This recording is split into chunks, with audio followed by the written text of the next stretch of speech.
The video wasn't supposed to exist. It wasn't supposed to be recorded. It definitely wasn't supposed to leak. But somehow, in the darkest hours of the night, a mysterious 27-second clip hit the internet. And within minutes, the world realized something chilling. Erika Kirk was caught on camera doing something she never wanted anyone to see. It started on a random burner account. No followers, no posts, no connections. Just a single upload with the caption, "Watch before it gets deleted." And people did. The clip was shaky, dimly lit, but clear enough to reveal Erika in a moment that didn't match her public image. ATALL. No polished smile. No perfect posture. No America's sweetheart widow energy.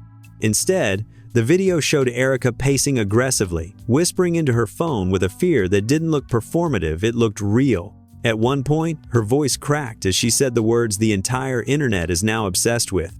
"If they find out the truth about Charlie, it's over for all of us." That one sentence set social media on fire. Over? For who? And what truth was she talking about?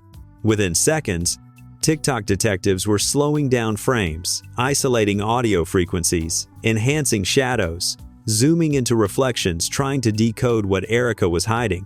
Comment sections turned into battlegrounds. Some insisted the clip was fake. Others pointed out details too specific to fabricate. The background decor matching Erika's home, the exact necklace she wore in her recent livestream, even the panic in her voice that no actress could replicate. But the most haunting part? The video cuts off right as she says, "I told them we can't keep doing this." Keep doing what? Who is them? And why does Erika sound like she's afraid of someone watching her even when she thinks she's alone? The leak didn't just expose a private moment. It exposed a secret Erika has been hiding for years. For years, Erika Kirk perfected an image that almost felt untouchable. The grieving widow with poise, the polished conservative figure, the elegant spokesperson for faith, family, and resilience. The woman who stood beside Charlie Kirk at fundraisers, posed in carefully curated photo shoots, and delivered speeches with a softness that made people believe she could never be involved in anything messy. But behind closed doors, behind the filtered posts and immaculate public appearances, there were fractures, subtle cracks in the foundation that people never noticed until the leaked video forced them to rewind everything they thought they knew. Because Erika didn't rise into public life by accident, she was crafted into it. Long before Charlie's death, before the political storms, before the scandals and suspicious timelines, people close to the family whispered about pressure. Pressure from donors, pressure from leadership, pressure from her own circle. Erika wasn't just navigating grief. She was navigating eyes, constantly watching her. Eyes that expected her to behave, to smile, to play her role. And the more she tried to keep up appearances, the more she became trapped inside an image she couldn't escape. The first cracks appeared after Charlie's passing, a timeline the public still debates, dissecting every hour of every day leading up to it. Erika initially played the role perfectly. The fragile widow at the memorial, the trembling voice in interviews, the dignified silence on social media. People sympathized. Even critics softened. But insiders at TPUSA and individuals connected to Charlie began noticing behavior that didn't match the grieving narrative. She became paranoid, closed off, easily startled, afraid to speak to certain people in private. One staffer claimed Erika asked if their office cameras were monitored by external groups. Another insider said she refused to use her own phone unless someone else was in the room with her. And then there were the late-night calls, whispered arguments behind office doors, muffled conversations that suddenly stopped when anyone walked by. But no one ever questioned it publicly, because at the time, Erika's image was too valuable to disrupt. Then came the first rumor, a rumor that Erika had discovered something inside Charlie's private files after his death. Something he never intended anyone to see. Something that connected events from years earlier to political figures who now pretend not to know her. According to a friend of Erika's hairstylist, a woman known for dropping small truths at the worst times, Erika broke down in her chair one day and said, "I wish I didn't open that laptop." Nobody knew what she meant. Nobody asked. Nobody dared. But that was the moment people closest to her realized she and Charlie weren't just a couple. They were sitting on a secret heavier than their own marriage. The years before Charlie's death were messy. There were unexplained meetings with donors, sudden staff resignations, files that supposedly never existed, travel logs that didn't match public statements, unexpected legal consultations happening behind the scenes. People assumed it was political stress. But now, in the context of the leaked video, everything looks different. Because Erika didn't just sound frantic in that clip. She sounded guilty. "I told them we can't keep doing this." Those words rewrote years of speculation. What was she doing? Who was involved? And why did she imply there were multiple people aware of it? Some insiders say Erika's fear began not after Charlie died, but before. Months earlier, people noticed Charlie was distancing himself from her emotionally. He traveled alone more often. He closed his office door when she entered. He kept certain meetings off her calendar. And according to one former assistant, Charlie had confided, "There are things she doesn't need to know. It's safer that way." Safer for who? That question now haunts every viewer who saw the leaked video. Because Erika wasn't just pacing or stressing, she was spiraling. Her movements were frantic, as if she was trying to calm herself down but had no idea how to stop the panic. She kept glancing over her shoulder like she thought someone was watching her. And at one point, she said something even more disturbing that most people didn't catch. "They promised it wouldn't fall on me." Promised. Someone promised her protection. From what? From who? And why was she worried that the promise was falling apart? People who knew Erika say she always struggled with one thing: control. She desperately wanted to curate her world, to organize her image, to maintain order. But the months after Charlie's death shattered her sense of stability. She wasn't just grieving a husband. She was navigating a narrative she didn't fully understand. And the people who once supported her, they began pulling back. Donors stopped returning calls. Influential political wives cut her out of group chats. Staff whispered behind her back. And advisors started redirecting questions meant for her. The woman who once stood proudly beside Charlie at events was suddenly treated like a fragile liability. But Erika didn't disappear. She tried to take control to reclaim the narrative to protect herself. But the more she tried to piece the puzzle together, the more she realized she wasn't dealing with a puzzle. She was dealing with a cover-up. A cover-up she was accidentally pulled into. A cover-up that involved Charlie. A cover-up she now feared would swallow her whole. According to someone close to Charlie's family, Erika once confided, "I wish I could tell someone what I know, but if I do, I lose everything." Everything. Her reputation, her connections, her safety, her entire life. The leaked video made it clear. Erika has been holding on to a secret too heavy for one person. A secret she never intended to reveal, until she thought someone was forcing her hand. The pacing, the trembling voice, the whispered panic. It wasn't random. It was the sound of a woman who knew her time was running out. And then comes the most chilling part of all. The video wasn't filmed recently. Insiders analyzing the decor, clothing, and background details say the clip appears to be from months ago, long before Erika's recent public meltdown, long before she started distancing herself, long before rumors about hidden files resurfaced. Someone held on to that video. Someone waited. Someone leaked it now at the exact moment Erika finally tried to rebuild her public image. Which raises the biggest question of all. Who recorded it? Who kept it hidden? And why release it at this moment? Experts now believe Erika didn't slip into panic randomly. She slipped because someone cornered her. Someone she trusted. Someone with access to her private space. Someone who knew her darkest fear. The leaked video wasn't an accident. It was a warning, a message, a threat. Erika wasn't supposed to be exposed, not yet. And now the world is finally asking, what did Erika know about Charlie? Who was she talking to? And what exactly were they keeping up that she wanted to stop? Because according to people close to the situation, that 27-second clip is just the beginning. There's more, much more. And the next part? That's where everything explodes. The moment the leaked Erika video hit the internet, the world reacted exactly the way the leaker wanted, with confusion, panic, and a storm of speculation that grew louder by the hour. But behind the social media chaos, behind the tweets and the think pieces and the TikTok breakdowns, there was a second storm brewing. One far more deliberate, far more dangerous, and far closer to Erika than she ever realized. Because the leak didn't just expose her panic, it exposed a timeline Erika had tried desperately to hide. Within hours of the video surfacing, several anonymous insiders, people who worked with Charlie, people who worked with Erika, people who saw things they were never supposed to see, began stepping forward with fragments of a story that didn't fully click until now. Charlie Kirk's death, they said, did not happen in a vacuum. There were warning signs, strange meetings, abrupt decisions, covert conversations behind office doors, and Erika was somehow connected to all of them. For years, Erika had carefully avoided discussing the months leading up to Charlie's final days. She always redirected questions, always pivoted back to grief, always kept her story vague, but the leak forced journalists, influencers, and even former staff to re-examine details that suddenly seemed too suspicious to ignore. One staffer revealed something that changed the entire narrative. Erika came to me crying one night and said, "I can't lie for him anymore. I didn't understand what she meant at the time. Now I do." Lie about what? Why did she feel responsible? And what was she hiding that made her unravel in private?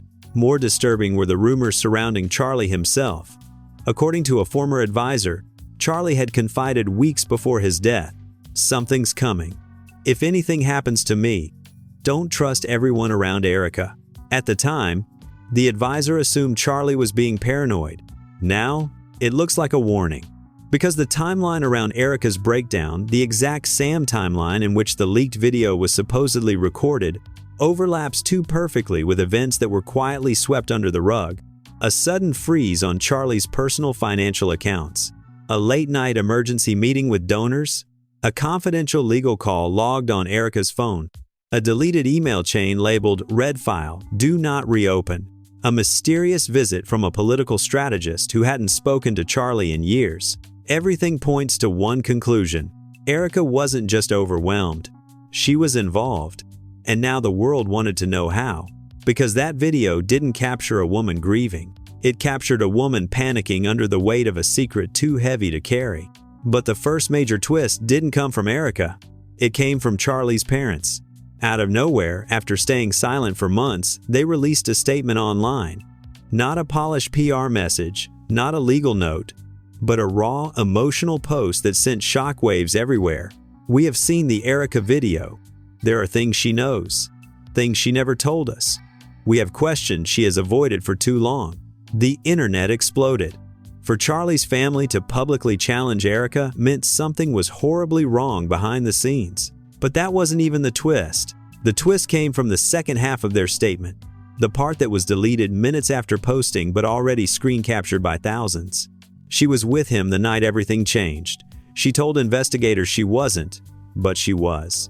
The world stopped. The timing, the implication, the accusation. Erika lied. She wasn't supposed to be near Charlie when the event happened. She was publicly documented elsewhere. She even gave a timeline to police that placed her far away. But now Charlie's own parents were saying she was there. The internet turned feral. What else did she lie about? Why hide her location? What exactly happened that night? And why was she so terrified in the leaked video? Investigators quietly reached out to media outlets requesting copies of the leaked clip. Anonymous sources said the video contradicted Erika's original statements. Suddenly, her credibility evaporated. Political commentators who once defended her began distancing themselves. Podcasts tore apart every second of her leaked audio. Her clean, curated image shattered overnight. But the real explosion came when an insider connected to Charlie's legal team leaked something massive. The night Erika was recorded panicking, she had just received a call from someone on a private number. The insider said, she wasn't talking about Charlie dying. She was talking about what Charlie found. And that changed everything. Because now the leaked video wasn't about guilt.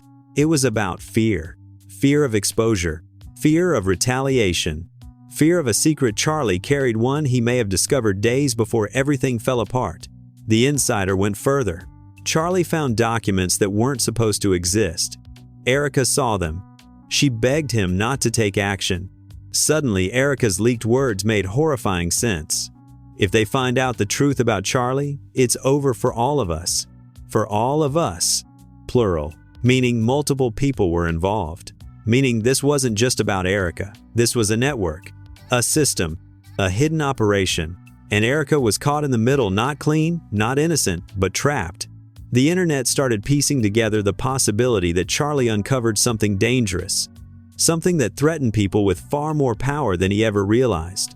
Something he may have confronted Erika about, something she wasn't supposed to know but accidentally discovered. And now the biggest question wasn't what Erika did, it was what Charlie found. People on TikTok began speculating about a rumored shadow file circulating inside TPUSA, a confidential internal report Charlie supposedly had access to.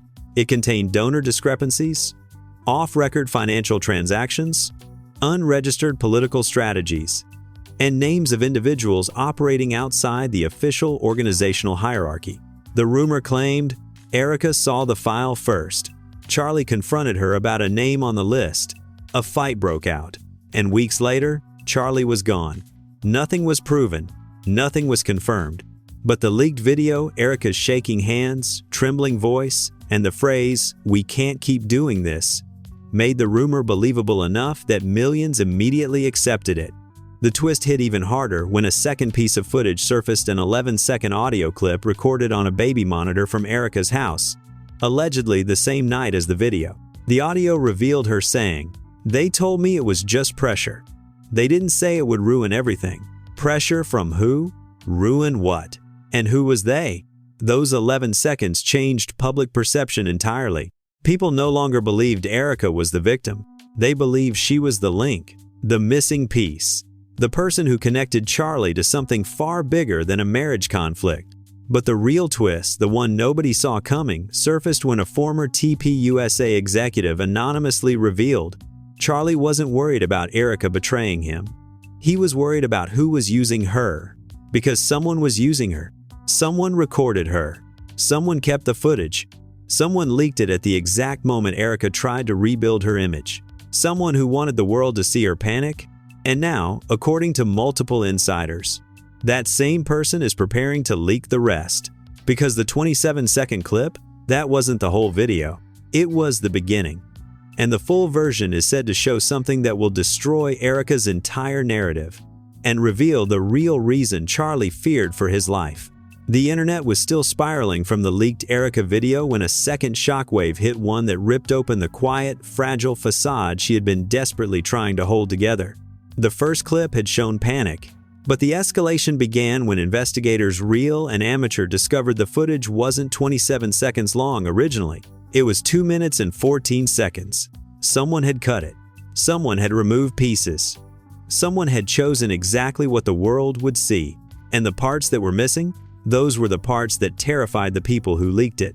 Because, according to an anonymous producer who reviewed an unredacted version, the full video showed Erika saying something that changed everything. "I told Charlie not to open the folder. I told him it wasn't meant for him. Not meant for him. A folder. A warning. A secret."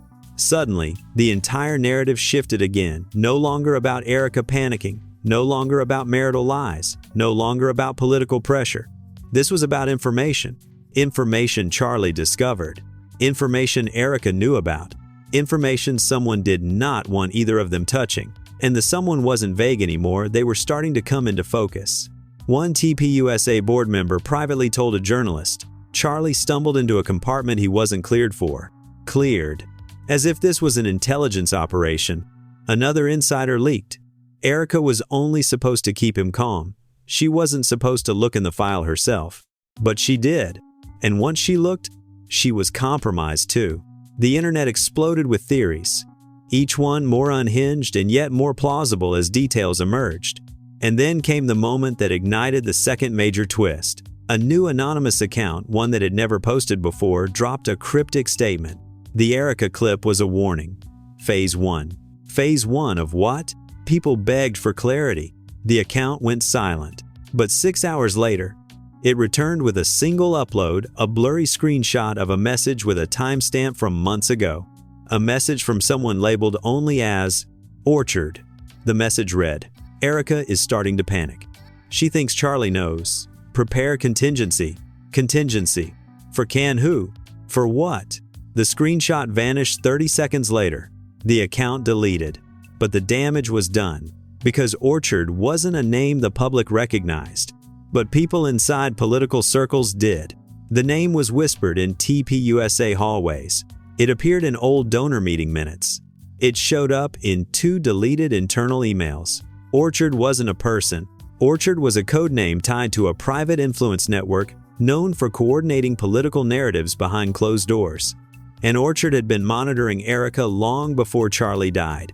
Suddenly, Erika wasn't the center of the scandal. She was the weak link, someone Orchard needed quiet, someone whose guilt could be weaponized, someone whose fear made her easy to manipulate, and someone whose breakdown on video wasn't a coincidence, it was triggered. Because according to another insider, whoever leaked the video wasn't trying to expose Erika. They were trying to force her to crack, so she'd reveal what Charlie found. But Erika wasn't talking, and that made her dangerous.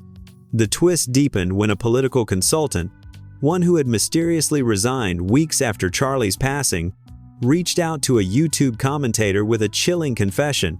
Charlie found a hidden archive, something Orchard buried years ago, something that connects donors, offshore transfers, and confidential recordings. He wasn't supposed to see it, and Erika wasn't supposed to hear about it. Suddenly, the phrase from the leaked video made horrifying sense. If they find out the truth about Charlie, it's over for all of us. It wasn't about Charlie's mistakes. It was about what Charlie uncovered. And Erika knew. She wasn't panicking over guilt, she was panicking because someone was watching her. Someone far above her. Someone who considered her a liability after she looked into something she never should have touched. But the second twist, the one that shook the entire online world, came not from Erika, but from a second leaked clip. This one wasn't shaky or blurry or muffled. It was clean, clear, intentional. Someone wanted it to be seen. The clip was only 12 seconds long. 12 seconds that instantly became the most replayed footage in political internet history. In the video, Erika sits on the edge of a bed, hands shaking, saying, "I didn't give it to him. He found it himself. I only told him who might have put it there." The world froze. Gave what to him? Found what himself? Who put what there? But the last part of the clip, the part someone tried to mute, was restored by audio experts. And in that restored moment, Erika whispers the name of the person who might have put it there. A name that nobody expected. A name that made the internet explode like a bomb. It was his advisor, the one everyone trusts. Charlie's most trusted advisor. The one always by his side. The one who managed his schedule. The one who filtered his communications. The one who had access to Charlie's laptop, office, private drives, and internal documents. The one who was present the night before everything changed. Viewers felt a cold drop in their stomachs. This wasn't random. This wasn't accidental. This wasn't a grieving widow losing control. Erika had known. She had seen something. She had heard something. And she had told Charlie the worst thing possible. Someone in your circle put the file in your office. That advisor, the trusted one, was suddenly the main suspect. But then came the third twist. A journalist dug into flight records, communication logs, and GPS metadata and discovered the advisor wasn't acting alone. There were 3 visits in the weeks leading up to Charlie's discovery. 3 meetings. Late at night. Off the books. With Orchard-linked operatives. The internet gasped. Erika's breakdown wasn't guilt. It was terror. Her whispered words in the leaked clip, "We can't keep doing this," weren't about a crime. They were about a cover-up she was pulled into. One she didn't volunteer for. One she couldn't escape once she saw the file. And now, the people behind Orchard saw her as a loose end. The timing of the leak wasn't random. It was strategic. A pressure tactic. Because when pressured, people talk. And Erika was exactly the kind of person who breaks under pressure. But the real escalation came when someone leaked a final piece of information, something that flipped the story upside down. Charlie wasn't the only one investigating Orchard. He was the second. The first was someone Erika knew intimately. Someone she trusted. Someone whose involvement shocked even insiders. The first investigator was Erika herself. Months before Charlie found the file, Erika discovered something Orchard-related by accident. A misplaced drive, a forwarded message, a donor memo she wasn't supposed to see. She confronted someone. She was silenced. She backed away, stayed quiet, let Charlie take the fall. But now, the video leak made it clear. Erika was never scared of Charlie's actions. She was scared of the people watching her. People who knew she saw the file first. People who needed to destroy her credibility. People who needed her to break. And they succeeded because the leak wasn't exposing Erika. It was isolating her, cutting her off, cornering her, and preparing her for something even worse. Because the last anonymous message of the night read, Phase 2 is complete. Erika has been destabilized. Phase 3 will reveal who Orchard really is. The world went silent, because if Orchard is about to be revealed, then everything that happened so far, Charlie's death, Erika's panic, the file, the leak was just the setup. The real villain hasn't stepped forward yet, but they're coming. The moment the second Erika clip leaked, the one where she whispered that Charlie's most trusted advisor might have put it there, the internet didn't just react. It combusted. Overnight, timelines across all platforms became battlegrounds. Each side screaming their own version of the truth, each theory more intense than the last. People weren't arguing about whether Erika lied. They were arguing about who inside Charlie's empire planted the file and who exactly Orchard really was. Twitter erupted instantly. Orchard exposed trended within minutes. Who is the advisor? Followed right after. The replies were unhinged. She's covering for someone high up. That advisor wasn't acting alone. Why does every political scandal lead back to a shadow network? This is bigger than Erika. Influencers who normally never talk politics suddenly wanted to cash in. Beauty influencers were applying foundation while lecturing about secret operatives.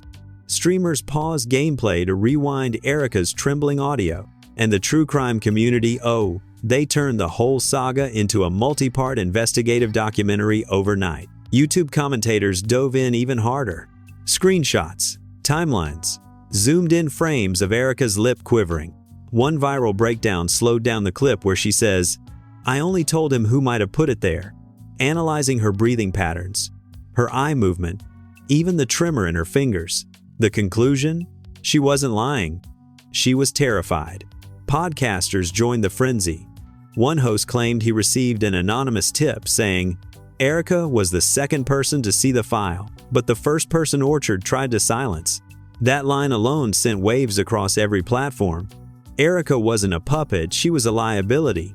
Orchard had been trying to control long before the public realized anything was wrong. But the biggest explosion didn't come from fans or commentators. It came from political insiders. A former TPUSA donor posted a 2 a.m. thread that blew up immediately. I always thought something was strange about Charlie's advisor.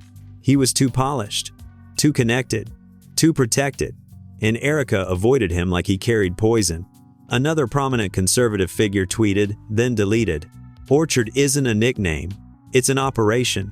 That tweet was screenshotted 12,000 times in the first minute. TikTok stitched it into hundreds of videos. Instagram Reels exploded with theories. Threads turned into detective boards.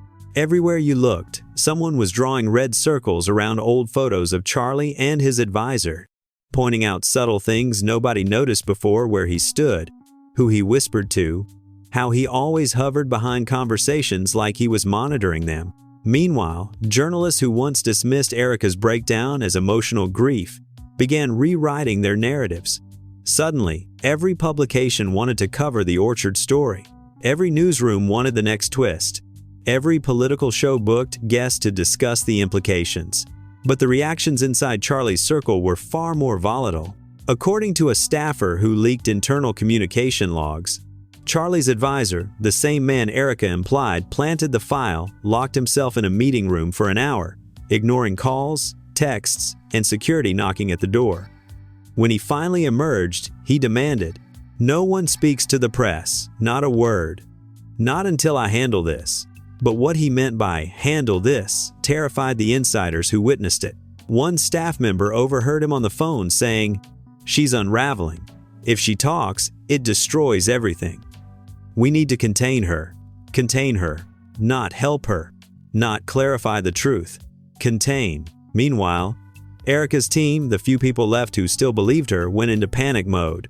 Her phone was flooded with messages demanding answers.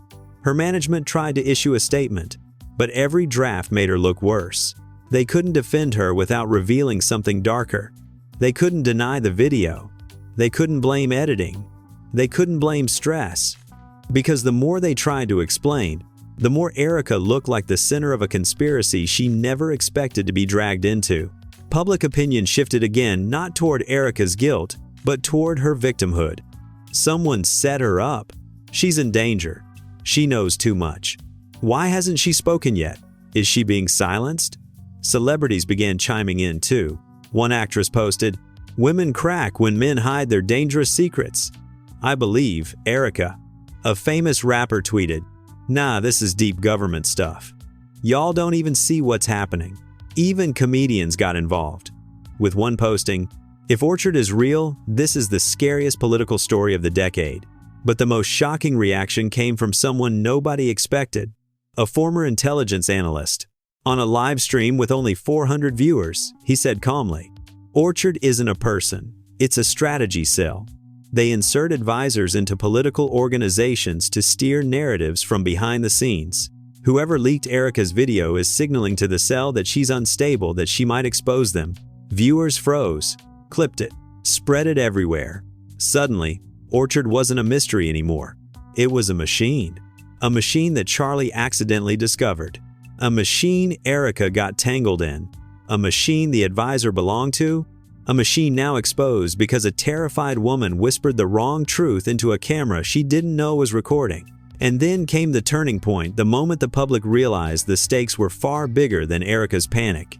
A political reporter released an investigative article suggesting the Orchard-linked advisor had ties to 5 separate political consulting firms, all of which had mysterious financial discrepancies and unlisted donors. Names were redacted, but the implication was clear.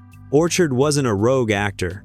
It was a network, a well-funded, well-protected covert network with one goal: control the direction of political influence by controlling the people who lead it. Charlie Kirk was one, Erika was another, and now, the network had been forced out of the shadows. The article ended with one haunting sentence: "If Orchard believes Erika is unstable, they will silence her before she says too much." That line set the internet on fire. Erika's fans begged her to go live. Her critics demanded answers. Her enemies celebrated the chaos. But Erika, she stayed silent. Then her team posted a message on her Instagram story, white text, black background. "Erika will not be making any statements at this time for safety reasons." Safety reasons. Those 2 words confirmed everything the internet feared. Within minutes, YouTube commenters flooded the timelines. Orchard is real. She's getting threatened. The advisor is hiding now. Charlie knew this was going to happen. Release the full video. Politicians weighed in too, some demanding an investigation into Orchard, others claiming it was a conspiracy designed to divide the movement. Cable news ran headlines like, "Who is Orchard? Did Charlie discover a secret network? Is Erika in danger?" But the most shocking reaction came from a leaked text message allegedly sent by Charlie's advisor to someone outside the organization. "She is losing control. Phase 2 was not supposed to leak. We must accelerate Phase 3 before she talks." Phase 3. The same phrase whispered in earlier leaks. The same phrase tied to escalating pressure. The same phrase insiders said would expose the true architect. The internet lost its collective mind. If Phase 2 was Erika's destabilization, then what was Phase 3? Who was next? And what was Orchard preparing to do? The world wasn't just reacting anymore. The world was bracing, because Erika Kirk wasn't the end of this story. She was the catalyst. And Phase 3, whatever it was, had already begun. Everything was already collapsing around Erika: the leaked clips, the whispers about Orchard, the advisor being exposed, the mysterious messages hinting at Phase 3, but nothing prepared her, or the public, for what came next. Because while the internet obsessed over Erika's trembling voice and the advisor's panic, Orchard wasn't reacting emotionally. Orchard wasn't scrambling. Orchard wasn't even on the defensive. Orchard was moving, quietly, strategically, precisely, as if everything that happened so far was exactly what they intended. Hours after Erika's team posted that she would remain silent for safety reasons, something strange happened.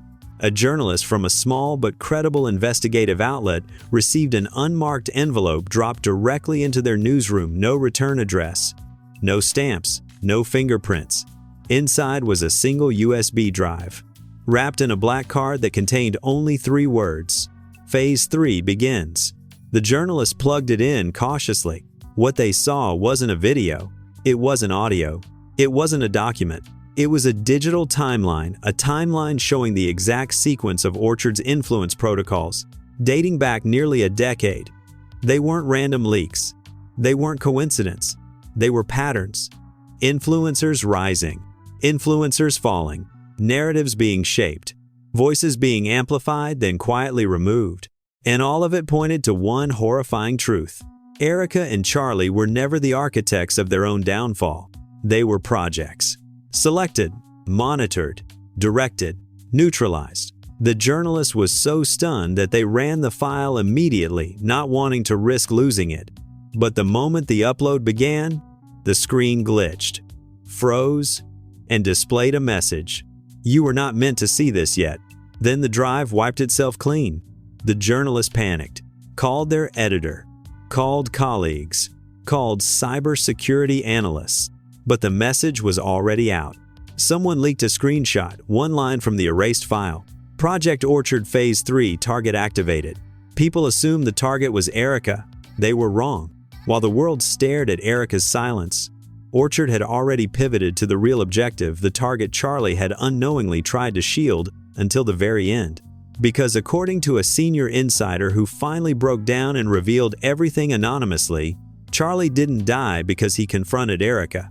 He died because he tried to protect the Phase 3 target. And when asked who the target was, the insider wrote, "Not Erika. Someone Erika spoke to before she broke down. Someone Charlie trusted. Someone who helped him investigate Orchard the first time." The world froze.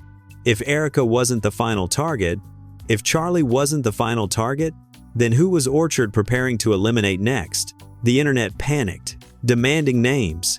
Comment sections exploded with theories. People accused advisors, board members, donors, even Erika's family. But Orchard didn't leave the world guessing for long. Because the next leak, the one that broke the entire story wide open, came in the form of a private voicemail. Erika left months earlier for someone she trusted. Someone the public never connected to the scandal. Someone who had stayed quiet the entire time. The voicemail was only 19 seconds long. But those 19 seconds changed everything. In the voicemail, Erika's voice was trembling, frantic, desperate. "Please don't talk to them. You're in danger now too. They know you helped Charlie. They know you saw the file. Please don't answer any calls you don't recognize. I think they're coming for you next." The world collectively gasped. She wasn't warning Charlie.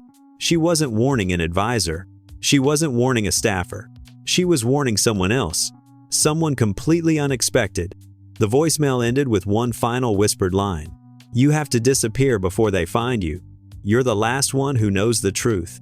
The last one who knows the truth. Meaning Erika wasn't the liability Orchard feared most. Meaning Charlie wasn't the biggest threat. Meaning someone else had the missing piece of the Orchard file. And Orchard already knew their identity.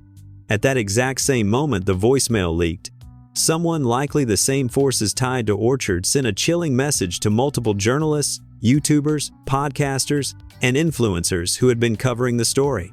The final target has been identified. Do not interfere. No one knew who the target was. No one knew where they were. No one knew what they knew. But Orchard did. Because the final twist came when a political insider released a statement under anonymity. The Phase 3 target isn't a public figure. It's someone Charlie trusted privately. Someone Erika confided in. Someone who has the last piece of the file Charlie found. The internet went feral. Who could it be? A past intern? A family member? A donor? A childhood friend? A former assistant? A journalist Charlie trusted before he died? Nobody had answers. Yet the last leak of the night, the one that sent a cold shiver down every viewer's spine, came from a hidden account that had posted only once before. This time it posted 2 words. "They've moved." When asked who they meant, the account responded with, "Orchard operatives, searching for the final target." And then the line that ended the entire saga on a terrifying cliffhanger. When they find the target, everything Erika feared will finally come true. The account vanished. And now the world is left with one impossible question. Who is Orchard hunting? And what happens when they find them? And now that all the pieces are on the table, the Orchard operatives, the silenced advisors, Charlie's hidden investigation, Erika's panic, the missing file, the whispered warnings, and the sudden activation of Phase 3, one question is haunting everyone who has followed this story from the beginning. Who is the final target? Because Orchard isn't moving randomly. They aren't leaking clips for attention. They aren't destabilizing Erika just to cause chaos. Every move has been calculated. Every leak has been timed. Every message has been part of a blueprint Charlie never lived long enough to explain. Erika knows part of the truth. Charlie uncovered another part. The advisor tried to bury it. And now Orchard is hunting the one person who still carries the last missing piece. But until that person steps forward or is forced into the spotlight, the entire network is tightening around them. So now, I want your opinion. Do you think the final target is someone close to Erika? Do you think it's someone Charlie trusted before he died? Do you believe Orchard is preparing to silence them or use them? And what do you think Erika meant when she said, "You have to disappear before they find you"? Drop your theories in the comments. Go ALLN. Name names. Connect dots. Tell me what you think Orchard's Phase 3 really means. Make sure you like this video, subscribe, and turn on all notifications, because the next episode is going to expose the identity of the mysterious final target, and trust me, once their name comes out, everything you thought you knew about Erika, Charlie, the advisor, and Orchard is going to flip upside down. Stay tuned. This story is nowhere near over.